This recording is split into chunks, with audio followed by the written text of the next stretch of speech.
Hello, hello, hello, hello. Good morning. Mag-record Good morning, good morning.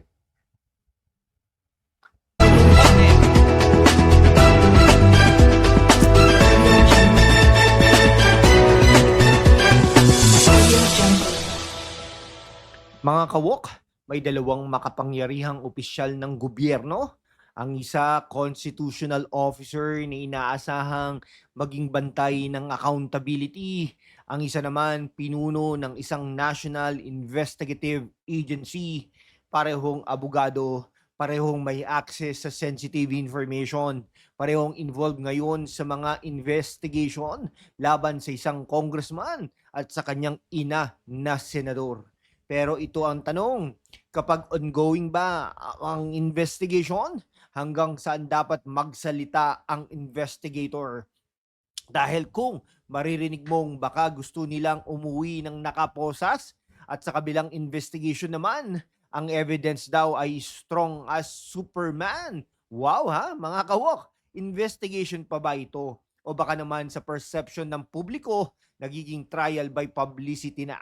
Mamaya, ipapakita ko sa inyo ang isang timeline na napakahalaga because there is one detail na madaling makaligtaan.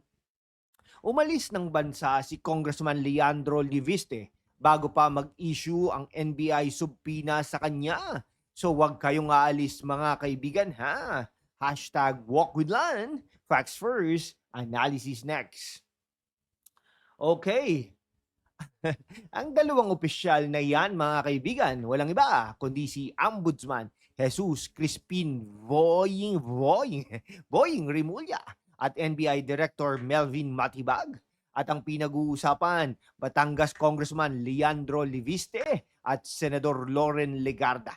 Pero linawin natin kaagad ha, hindi ko sinasabing walang karapatan ang ombudsman na mag-investigate. Meron naman. Actually, in fact, malawak ang investigatory powers ng Office of the Ombudsman under Republic Act 6770.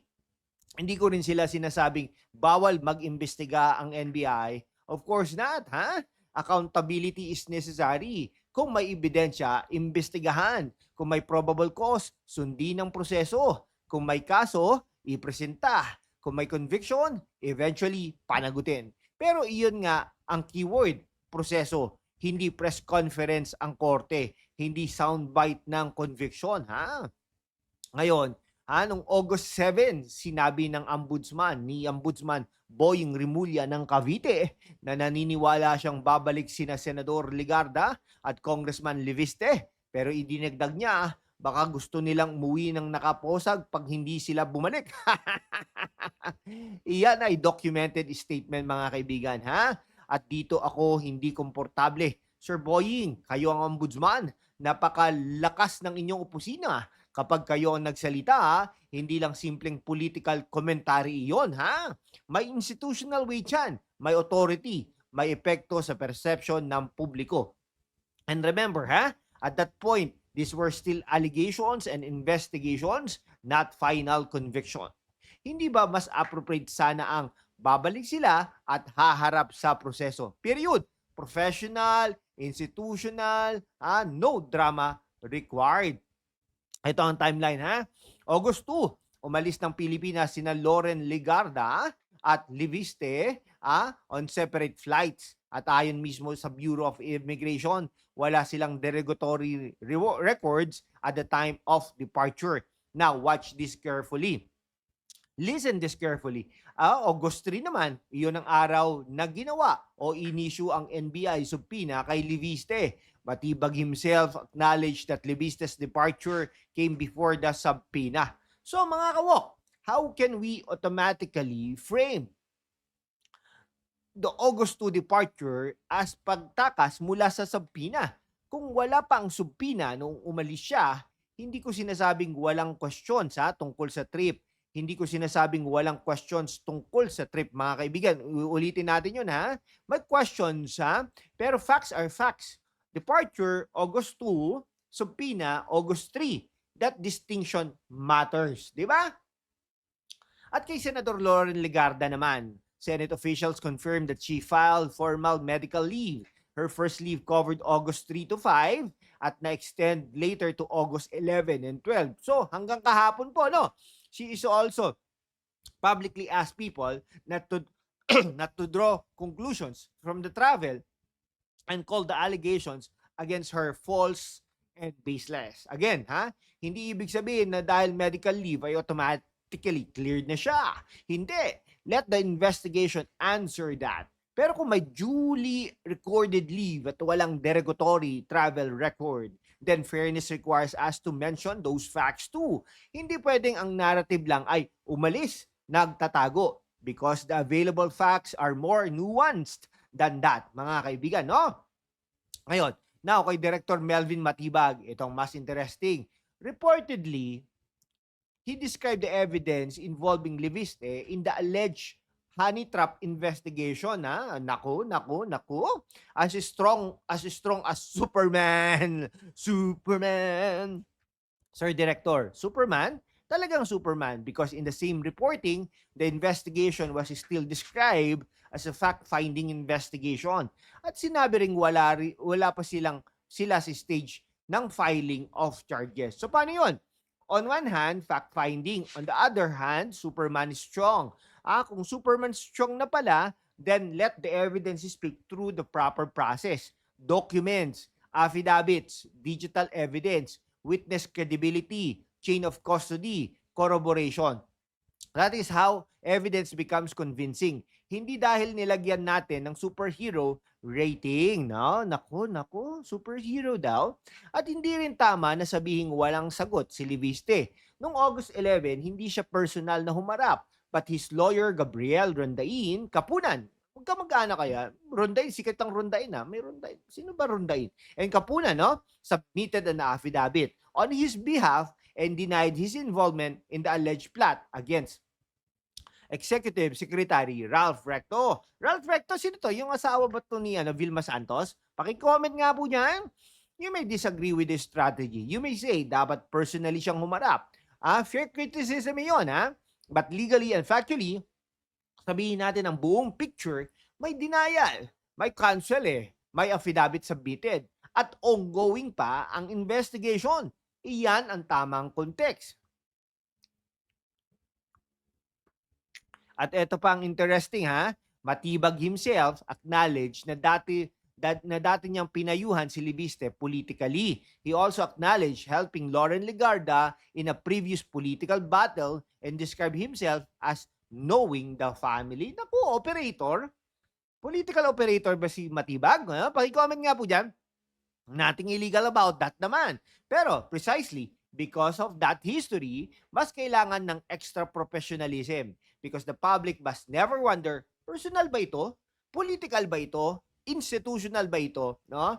Matibag says, walang nag-utos sa kanya and that he follows the evidence and due process. That side deserves to be stated fairly too. Good, no? Then let the due process be visible. Ayun, legal analysis natin, no? Mga kawok, importanteng distinction. Due process does not mean immunity. Hindi porket humihingi tayo ng due process, kinakampihan na natin ang korupsyon. No. At hindi rin ibig sabihin na walang investigatory powers ang ombudsman, meron at malawak yon. But the Ombudsman Act itself contains something worth remembering. When the Ombudsman publicizes matters involving investigations, the law says such publicly should be balanced, fair, and true. Those are powerful words. Balance, fair, true. At iyon din ang standard na gusto ko rito. Investigate Leviste, investigate Legarda, investigate anyone. Okay? So, yun po ang doon Kung inimbestagahan nyo mga Duterte, ang mga Leviste, ang Legarda, dapat lahat po, pati si Ralph Recto, di ba? Pero wag nating palitan ang judicial process ng headline. Now, to be fair to Remulla and Matibag, may legitimate public interest reason para maging aggressive ang investigators.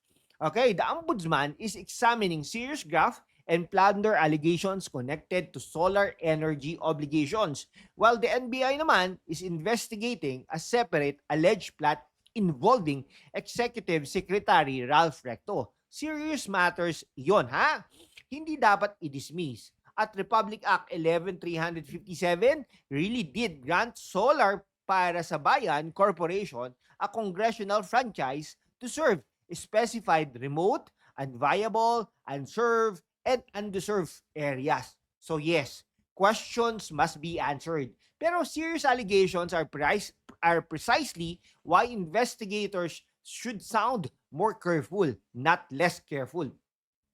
Ang hatol nila ay para kina Congressman Leandro Liviste at Senador Loren Legarda. Hindi ko kayo dinideclare na inosente. Maliwanag yon, ha? Answer the allegations, present the evidence, cooperate with lawful processes. Pero para kina Ombudsman Boying Rimulya at Director Melvin Matibag, sir, kayo ang investigators. Hindi kayo influencers. Hindi ko kayo katulad. Okay, hindi commentators. Ang credibility ng investigation ay hindi nasusukat sa tindi ng banat. Nasusukat iyon sa quality of evidence, fairness of procedure, at integrity of the final decision. Handcuffs? Superman? Catch yan! Pero justice is bigger than sound bites. At para sa akin, due process muna bago hatol. Kung may evidence, ilabas sa tamang forum. Kung guilty, panagutin. Kung walang sapat na ebidensya, sabihin din. Because nobody should be above the law. But nobody should be beneath due process either. Mga kawok, kayo, sumobra ba ang rhetoric ni Rimulya at Matibag? Or justified ba ito dahil sa seriousness ng investigation? Comment down below. Respectful discussion lang tayo, ha? Okay. Ito ang hashtag #WalkWithLan. Facts first, analysis next, and then mga kaibigan, konting lambing lang, we are now into 100,000 subscribers. Maraming salamat po sa inyong lahat. Mabuhay po kayo, ha? Okay, hindi personality ang pinoprotektahan natin dito, ha? Prinsipyo, accountability plus due process. Kung gusto niyo ng ganitong analysis, click next. Click the next hashtag #WalkWithLan video on your screen. Kita kids, and please do subscribe. And maraming salamat po sa inyong lahat. Mabuhay po kayo.